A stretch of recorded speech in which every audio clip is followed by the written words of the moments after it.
اور یہ جو لوگ آیا کرتے تھے یہ بڑے بڑے راجے مہاراجے اور اسٹیٹ کے آنرز ہوا کرتے تھے۔ تو یہ کیونکہ قافلے کی صورت میں آیا کرتے تھے تو وہ جو قافلہ آیا کرتا تھا وہ شاہی قلعہ میں داخل ہونے کے لیے اسی دروازے کا استعمال کیا کرتا تھا۔ لاہور کے تمام جو باؤنڈری کے دروازے تھے جن کے بارے میں ہم بات کر رہے ہیں اس سیریز میں، وہ تمام کے تمام اس روشنائی گیٹ کے سٹرکچر پر بنائے گئے تھے۔ گویا تمام دروازوں کا سٹرکچر روشنائی گیٹ کی طرح کا ہوا کرتا تھا۔ یہ رات کے ٹائم بنائی گئی ویڈیو ہے جس میں جو گیانی صاحب ہیں اس گردوارے کے، وہ ہمیں اس دروازے کے حوالے سے جو ہسٹری ہے اور خود رانا شہباز صاحب وہ اس سے آگاہ کر رہے ہیں۔ تو ناظرین اسی دروازے کے باہر انہیں لایا گیا اور کہا یہ جاتا ہے، بتانے والے یہ بتاتے ہیں کہ گرو اس پانی کے اندر کھڑے ہوئے جسے عام زبان میں راوی کا کنڈا کہتے ہیں، راوی کے کنڈے پہ کھڑے ہوئے اور انہوں نے دریا کے اندر ایک ڈبکی لگائی یا دریا کے اندر گئے اور اس کے بعد وہ کبھی باہر نہیں آئے۔ تو کنول نہال سنگھ کا جو قتل تھا وہ بھی اسی دروازے سے منسوب ہے۔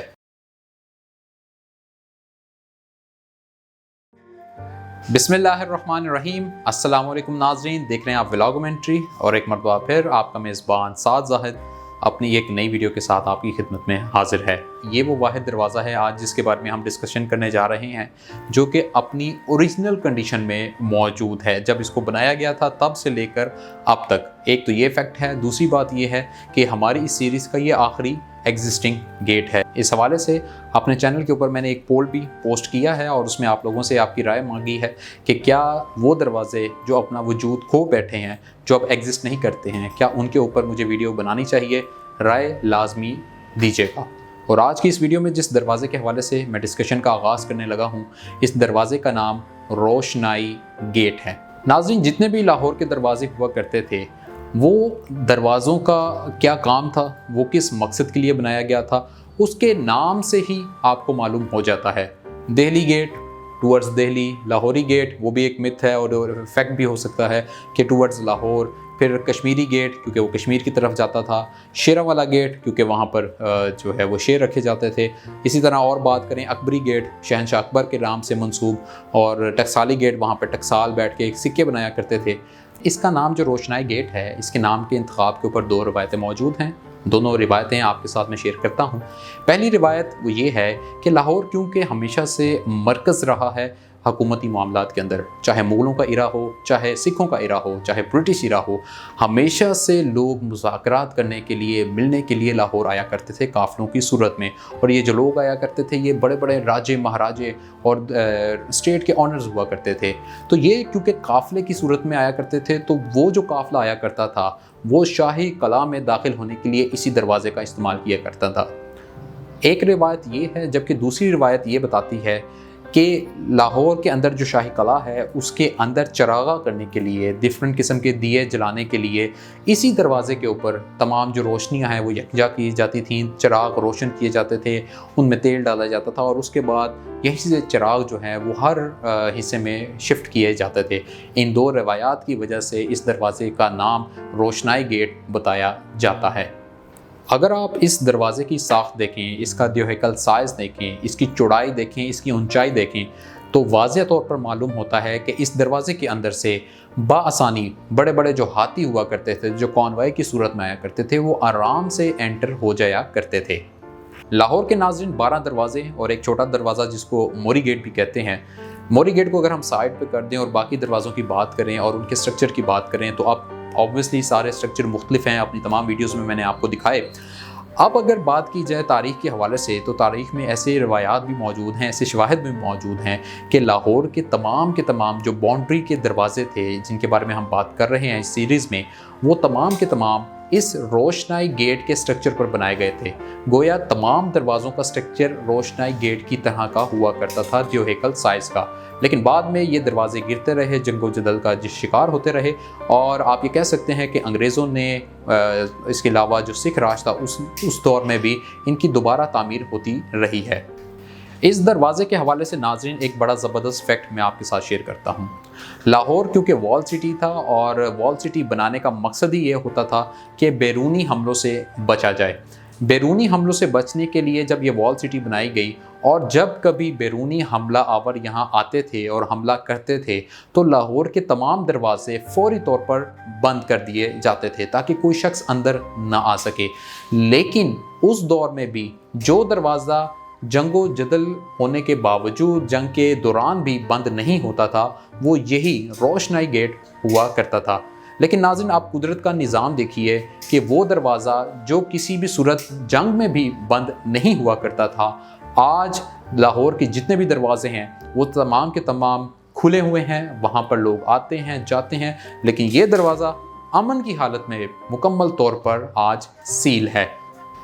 ناظرین ایک چینل ہے یوٹیوب کے اوپر کھوج کے نام سے، رانا شہباز صاحب اس کو چلا رہے ہیں اور یہ میرا اپنا ہی چینل ہے، اور رانا شہباز صاحب کی وساطت سے مجھے 2 مرتبہ اس دروازے کے قریب جانے کا موقع ملا، کیونکہ یہ نو گو ایریا ہے، یہاں پہ کوئی نہیں جا سکتا، لہٰذا اس کے اندر کیونکہ گردوارہ موجود ہے، اس کی میں ہسٹری آگے پوری آپ کے ساتھ شیئر کرتا ہوں۔ یہ نو ریکارڈنگ ایریا ہے، یہاں پر آپ ریکارڈنگ نہیں کر سکتے، یہی وجہ ہے کہ میں اس کے اندر سے پراپر ویڈیوز بنا کے آپ کے ساتھ شیئر نہیں کر سکتا، انٹرنیٹ سے پکچرز نکال کے آپ کے ہمراہ میں شیئر کر رہا ہوں۔ یہ ایک چھوٹی سی ویڈیو ہے جو آپ کے سامنے اسکرین پر چل رہی ہے، یہ رات کے ٹائم بنائی گئی ویڈیو ہے جس میں جو گیانی صاحب ہیں اس گردوارے کے، وہ ہمیں اس دروازے کے حوالے سے جو ہسٹری ہے اور خود رانا شہباز صاحب وہ اس سے آگاہ کر رہے ہیں۔ اگر آپ گوگل پہ روشنائی گیٹ لکھیں تو آپ کو ایک اور روشنائی گیٹ کی تصاویر بلکہ نظر آتی ہیں، اور لوگوں کا assumption یہی ہے کہ یہ دروازہ روشنائی گیٹ ہے۔ جس دروازے کی تصویر آپ دیکھ رہے ہیں یہ دروازہ بادشاہی مسجد اور جو دوسرا ہمارا شاہی قلعہ ہے ان کے درمیان وال میں ہی موجود ہے، اور لوگوں کا خیال ہے کہ یہ جو حقیقی روشنائی گیٹ ہے جو اس وقت نیو فوڈ اسٹریٹ کے اندر اوپن ہوتا ہے۔ ناظرین لوگوں کا یہ کہنا کہ یہ روشنائی گیٹ ہے یہ ایک غلط فہمی ہے، یہ روشنائی گیٹ نہیں ہے، یہ حقیقی طور پر انگریزوں کے دور میں ایک اضافی دروازہ یہاں پر بنایا گیا جو کہ پہلے موجود نہیں ہوا کرتا تھا۔ آپ اگر اس کا سٹرکچر دیکھیں، اس کا چھوٹا سائز دیکھیں، اس کا چھوٹا سائز دیکھ کے ہی اندازہ ہو جاتا ہے کہ مغلوں کے دور میں اتنے چھوٹے دروازے، اتنے چھوٹے سٹرکچر نہیں بنائے جاتے تھے۔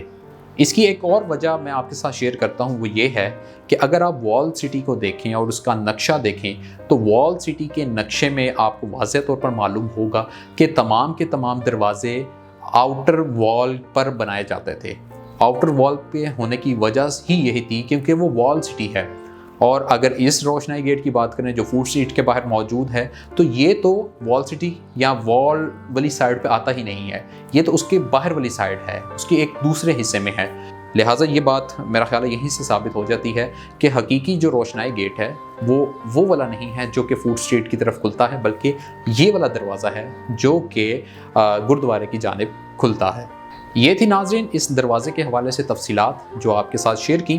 اب آپ کو اس دروازے سے منسلک جو اہم واقعات ہیں، جو اہم لوگ ہیں جو اس سے منسلک ہیں، ان کے حوالے سے بھی شیئر کرتے ہیں۔ اگر آپ سکھ مذہب کے حوالے سے پڑھیں، سکھ مذہب کے 10 گروؤں میں سے جو 5ویں گرو ہیں گرو ارجن دیو، ان کا اس دروازے کے ساتھ، اس ایریا کے ساتھ بڑا گہرا تعلق رہا ہے۔ سکھ روایات کے مطابق، یہ جو اب میں تمام سٹوری شیئر کر رہا ہوں کیونکہ اب یہ سکھ کریکٹر ہیں جن کو میں کور کرنے لگا ہوں، تو میں سکھ جو مورخین ہیں ان کی بات آپ کے سامنے شیئر کروں گا۔